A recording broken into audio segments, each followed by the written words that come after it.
Gizli rüyalarım dağılacaksa, arzum gözlerimde boğulacaksa, əzabım mənimlə doğulacaksa, bir de bu dünyaya getirme beni. Əzabım mənimlə doğulacaksa, bir de bu dünyaya getirme beni. Bir de bu dünyaya getirme beni. Bu yalan dünyanın ters aynası var, sevince benzeyen çok belası var. Bu yalan dünyanın ters aynası var, sevince benzeyen çok belası var.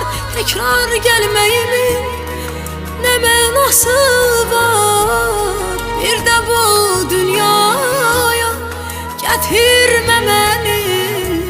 Bir de bu dünyaya getirme beni. Tekrar gelmeyimin ne menası var, bir de bu dünyaya getirme beni. Bir de bu dünyaya getirme beni.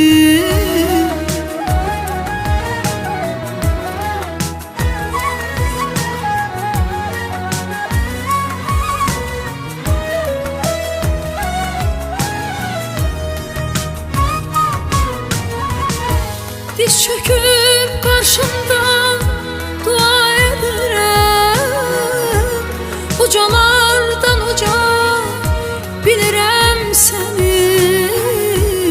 Saxla öz yanında ruhumu Allah, bir de bu dünyaya getirme beni. Diz çöküp karşında dua ederim, ucalardan uca bilirəm seni. Saxla öz yanında ruhumu Allah, bir de bu dünyaya getirme beni. Bir de bu dünyaya getirme beni.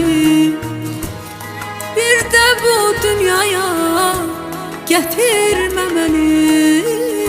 Bir de bu dünyaya getirme beni.